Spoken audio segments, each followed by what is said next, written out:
Hi, boys and girls. I'm Miss Nancy, and I am back again with a new story. I'm actually back in a new house, and this is where we're going to be staying for a while. So, hopefully, you'll like our new story. This is a story, it happens to be one of my favorites. I think I say that about a lot of the books, but this is a story I really love.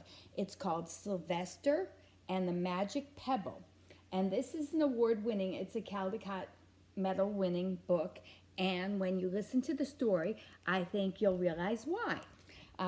The story is written by William Steig. All right.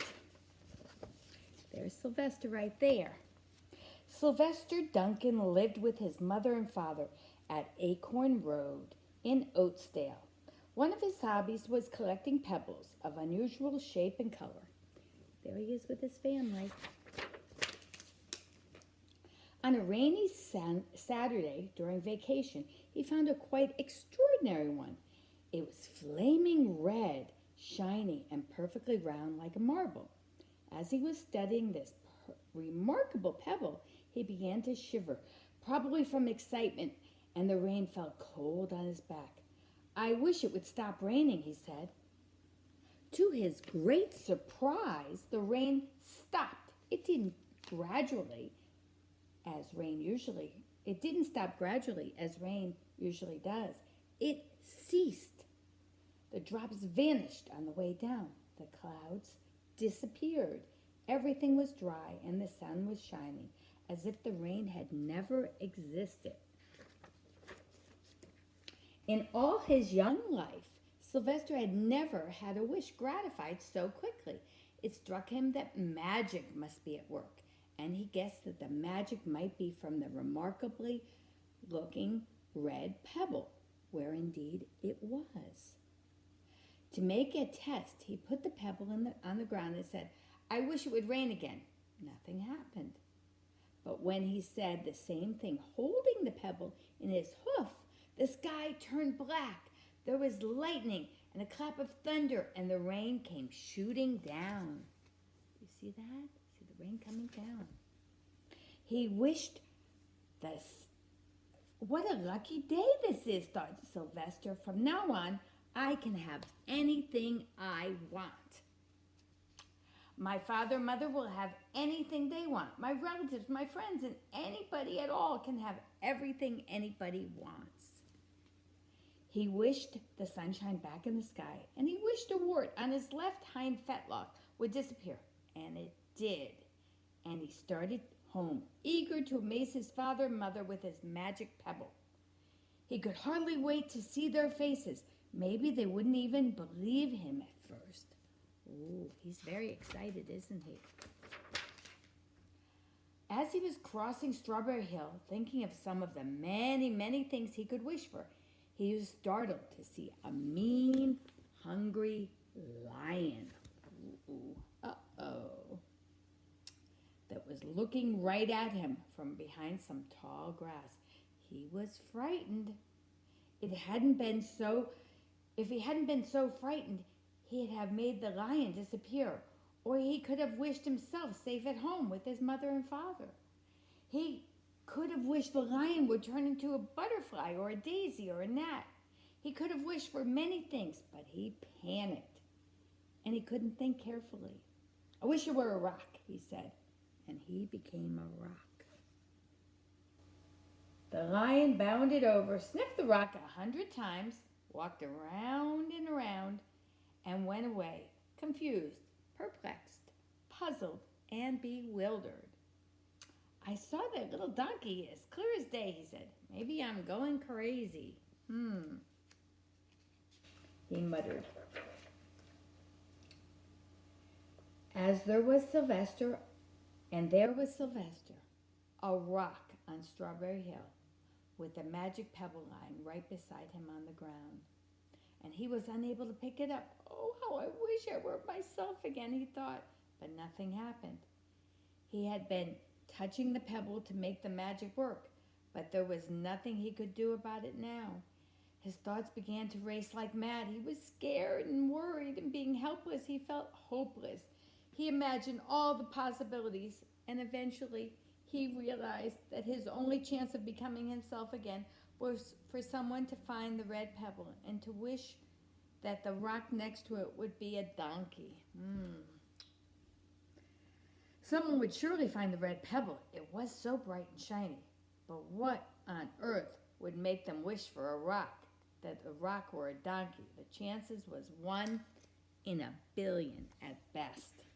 Sylvester fell asleep. What else could he do? Night came with many stars. Meanwhile, back at home, Mr. and Mrs. Duncan paced the floor frantic with worry. Sylvester had never come home later than dinner time. Where could he be? They stayed up all night wondering. Oh, what had happened to him? Expecting that Sylvester would surely turn up by morning, but he didn't, of course. Mrs. Duncan cried a lot, and Mr. Duncan did his best to soothe her. Both longed to have their dear son with them. I will never scold Sylvester again, as long as I live, said Mrs. Duncan, no matter what he does. At dawn, they went about inquiring of all of the neighbors. They're asking everybody where Sylvester is, aren't they? They talked to all the children, the puppies, the kittens, the colts, the piglets.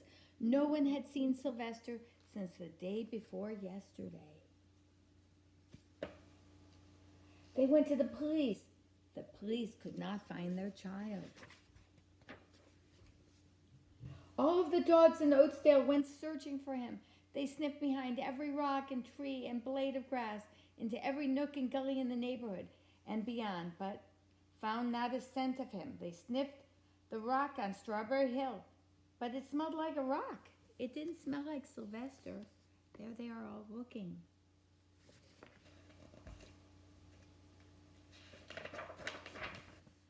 After a month of searching the same places over and over again, and inquiring of the same animals over and over again, Mr. and Mrs. Duncan no longer knew what to do. They concluded that something dreadful must have happened, and that they would probably never be seeing Sylvester again. Though all the time he was less than a mile away. They tried their best to be happy, to go about their usual ways, but their usual ways included Sylvester, and they were always reminded of him. They were miserable. Life had no meaning for them anymore. Oh, they were very sad, aren't they? Yes. Night followed day, and day followed night, over and over and over again. Sylvester on the hill woke up less and less often. When he was awake, he was only hopeless and unhappy. Oh. He felt he would be a rock forever, and he tried to get used to it. He went into an endless sleep. The days grew colder. Fall came, with the leaves changing color. Then the leaves fell, and grass bent to the ground. Then it was winter. The winds blew this way and that way. It snowed. Mostly the animals stayed indoors, living on the food they had stored up. One day a wolf sat on the rock that was Sylvester and howled because he was hungry. See? The snows melted, the earth warmed, and the spring sun, and things budded. Leaves were on the trees again. Flowers showed their young faces. See, it's getting warmer out, isn't it? One day in May, Mr. Duncan insisted to his wife that she go with him on a picnic. "Let's cheer up," he said. "Let us try to live again and be happy, even though Sylvester, our angel, is no longer with us." They went to Strawberry Hill. There they are. They're going up to Strawberry Hill. Mrs. Duncan sat down on the rock. The warmth of his own mother sitting on him woke Sylvester up from his deep, deep winter sleep. How he wanted to shout, "Mother, Father, it's me, Sylvester, I'm right here." But he couldn't talk. He had no voice. He was stone dumb. There he is. They don't know that's really Sylvester, do they? No. Mr. Duncan walked aimlessly around while Mrs. Duncan set out the picnic food on the rock. Alfalfa sandwiches, pickled oats, sassafras salad, Timothy compote. Suddenly, Mr. Duncan saw the red pebble. "What a fantastic pebble!" he exclaimed. "Sylvester would have loved it for his collection." He put the pebble on the rock. There's the pebble. See? He's putting it right on top of the rock right here. Sat down to eat. Sylvester was now as wide awake as a donkey that was a rock could possibly be. Mrs. Duncan felt something mysterious, some mysterious excitement. "You know, Father," she said suddenly, "I have the strangest feeling that our dear Sylvester is still alive and not far away." I am, Sylvester wanted to shout, but he couldn't. If only he realized the pebble was resting on his back was actually the magic pebble. He doesn't know it's there, does he? Doesn't. Oh, how I wish I were here with how I wish he were here with us on this lovely May day, said Mrs. Duncan.